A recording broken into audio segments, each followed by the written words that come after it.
Presented to him. Jerry is the author of Memory Babe and a number of other books. Home to War. I'm sorry, I blank at the end of things. Home to War and Memory Babe, and numerous articles in the Washington Post and the Los Angeles Times, etc. And Jerry will present the award. Jerry? Oh,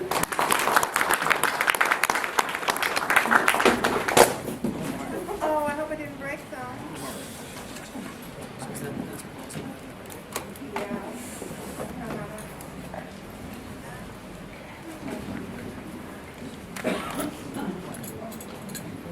Thank you. We've got a wonderful crowd here today. It's very satisfying. I'm sure it is for all the awardees, too.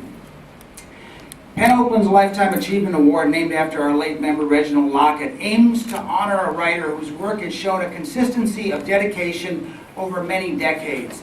It is hard to imagine another contemporary writer more deserving of this award than Paul Krassner. Originally, I suggested giving Paul a PEN Josephine Miles Award for the two fine books he published in 2009, In Praise of Indecency from Clace Press and Who's to Say What's Obscene from City Lights, two important Bay Area publishers of non-traditional, non-commercial writing.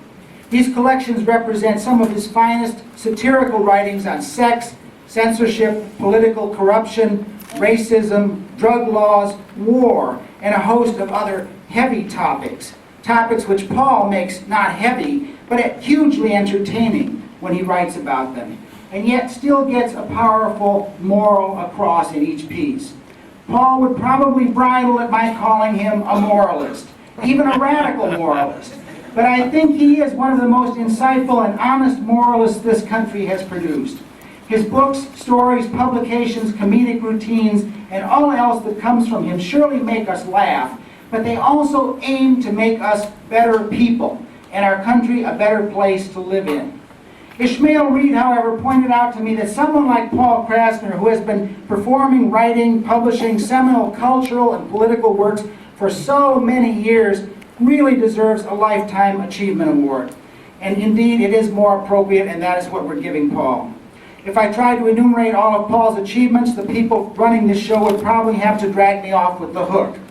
Just to highlight, he published the cutting-edge satirical magazine The Realist for several decades, edited Lenny Bruce's autobiography, How to Talk Dirty and Influence People, was a powerful activist against the Vietnam War and against all irrational and corrupt militarism, co-founded the Yippies and belonged to Ken Kesey's Merry Pranksters, published numerous books and articles, helped launch the American Underground Press, worked as a stand-up comedian and a radio host, and coined the most famous two-word slogan of the 1960s, "Fuck communism." He has been called a pervert, a raving, unconfined nut, a drug addict, a pornographer, the lobster claw in the tuna casserole of modern-day America, and by the FBI, a dangerous man. But when he was called the father of the counterculture, he immediately demanded a paternity test. Paul, please come up and get your award.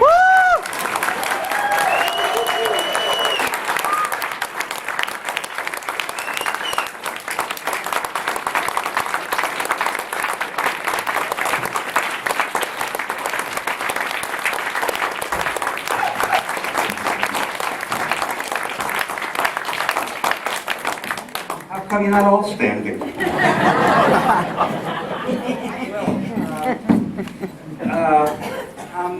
I really appreciate that introduction. That's the best intro I've gotten since at the Just for Laughs Comedy Festival in Montreal, when there were a bunch of comedians who were going to do about 6 minutes each. And so the MC came into the waiting room, green room, and said, and just asked each one what they wanted, how they wanted to be introduced. So I said, well, just say I'm a social satirist.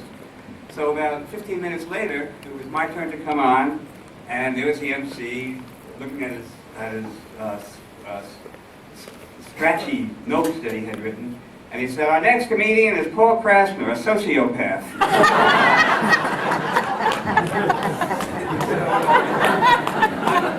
It's on my resume now. I appreciate the irony of this award, since as Jerry described it, I've had a lifetime of being an iconoclast, and now this is Lifetime Achievement Award is making me an icon. So I have to search around for my Oaklast, see what happens to it. I appreciate this plaque. It's probably made in China. And I told my dentist I was getting a plaque here, and he said, well, I'll remove it. Anyway, to get an award like this does not imply that I did it alone. There are too many who have contributed and supported me all these decades. So I feel proud having beaten them out. Now, I put some notes here on to remind me what I'm grateful for. I want to thank my parents who really were very embarrassed by my work, if not ashamed. And yet they were supportive of me, and I was editing what was considered the hippest magazine in America, but I was still living with my parents. And they didn't even ask for rent money, so that was a great kind of support, and they nurtured my irreverence. My brother George and my sister Marge were also very supportive. My former wife, Jean Johnson, who taught me that responsibility is fun. My current wife, Nancy Kane, who had for 22 2/3 years has been my mate and my muse. My daughter Holly, who has been so supportive of me all these years, even when she said something like, and these words ring clearly in my head, she said, "Dad, don't be offended, but I don't want to be a writer when I grow up because it seems like a very insecure profession." I want to thank Lyle Stewart, who was the editor of The Independent, which was a forerunner to the alternative press, and he was my mentor and my relentless guru, and maybe the managing editor, and it was where I started my apprenticeship. Lenny Bruce, who was my inadvertent mentor in satire. Who else? A lot of friends, many of whom are here. Too many to single out individually.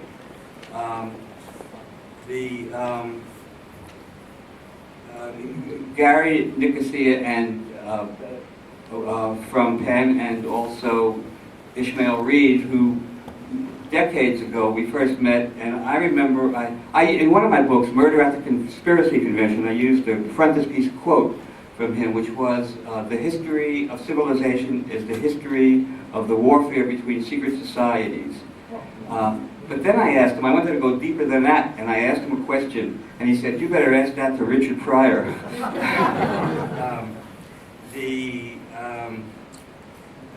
And so I guess, people say a Lifetime Achievement Award. Does that mean you're not going to do anything more? I was 78 in April, and I credit my longevity to never using any legal drugs. One of my books, Pot Stories for the Soul, won the Firecracker Alternative Book Award. And the interesting thing about that was, after it was published, we heard from the folks, the lawyers for the people who did the Chicken Soup for the Soul series. So there was to be the cease and desist, and which proves only that neither scientists nor theologians have been able to discover where the soul is, but it can be copyrighted.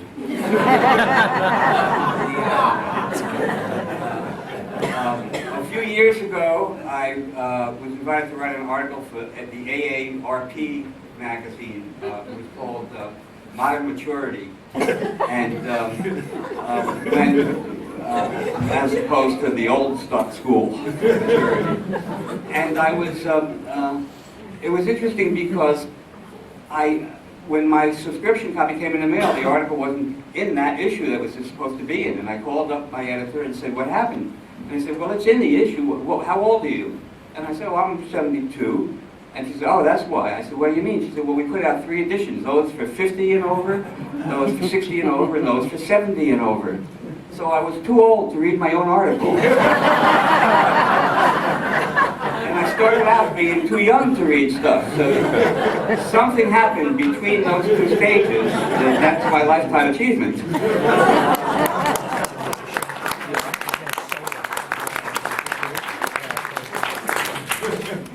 And then, what could follow that, but NPR decided that I was infamous enough to get an advance obituary on me. They have these things in the can prepared in case you die suddenly. They don't want to be stuck without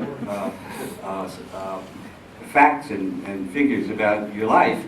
And the guy who was assigned to do my advance obituary was a friend, and he sent me a CD of my obituary. I'm one of the few people, if not the only one, who's had the privilege of fact-checking my own obituary. And so I asked him if he could include my website. And, well, but also I had one disappointment because